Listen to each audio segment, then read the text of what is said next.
Au vu d'une entame de match totalement équilibrée, Castanet aura parfaitement su préparer sa délicate rencontre inaugurale face à la réserve du Toulouse Football Club, avec toutefois pour important bémol la glissade de Cyril Garcia sur un ballon donné en retrait, avant que monsieur l'arbitre ne sanctionne le portier castanien, visiblement fautif d'une faute sur Maxime Pélican, d'un pénalty facilement transformé par le jeune attaquant violet.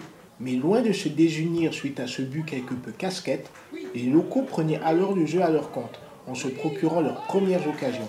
Ainsi l'acrobatique métayer obligeant l'envolée de Vidal, ou Ritter d'une tête au second poteau. Et si l'arrière-garde toulousaine parvenait un temps à retarder les séances, c'est en faveur des locaux, cette fois, pour une faute de Vescoviac sur Nicolas Borries, que M. Jourdain indiquait le point de pénalty, pour le contre-pied à nouveau parfait de Kevin Cardinali. On a tenu tête, on avait une belle équipe UTEF en face.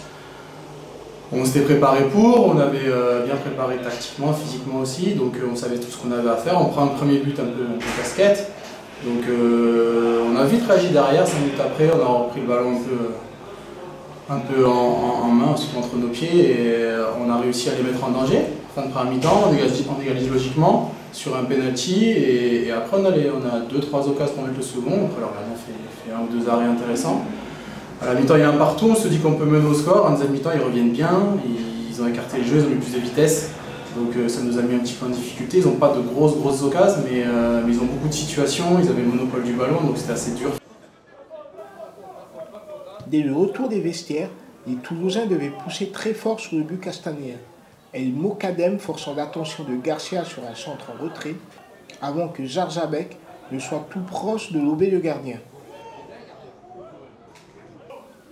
Ainsi, près de la rupture, Castanet souffrait toujours sur la frappe de Khalid ou une percussion de Pélican. Mais contre le cours du jeu, l'entrant Barthélémy Donis voyait son culot d'une tentative lointaine récompensé d'un second but ouragué. Barthé, d'ailleurs auteur d'une remarquée rentrée, voyait son ultime raid échouer sur la transversale adverse, mais l'essentiel restait néanmoins conservé pour une première victoire des locaux.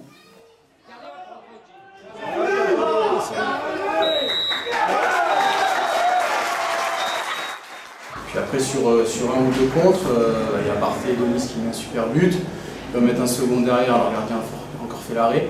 Non, après c'était très dur à la fin, les 10 dernières c'était assez dur parce qu'on reculait beaucoup et eux, le monopole du ballon, on n'arrivait pas trop à regarder les ballons devant, donc c'était pas facile, mais bon, c'est bien battu. Et on récupère les 4 points, on est content, très content.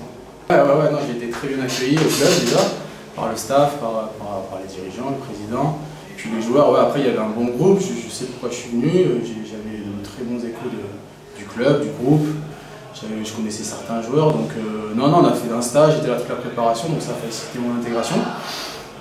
Après il y a de la concurrence, après on a fait appel à moi aujourd'hui, donc j'ai essayé de donner le maxi comme d'habitude, et puis d'apporter ce que je sais faire derrière, donc là c'était dans l'axe. Voilà, après on a essayé de faire un bon match et surtout se fondre dans le groupe tactiquement, avoir les repères, c'est ça qui est le plus compliqué. Mais bon, avec un petit peu d'expérience, on sait ce qu'on a à faire. Donc non, très bien accueilli et très content d'être là, et je pense que ça se ressent sur le terrain, donc c'est hyper important, puis on a pour le plaisir avant tout.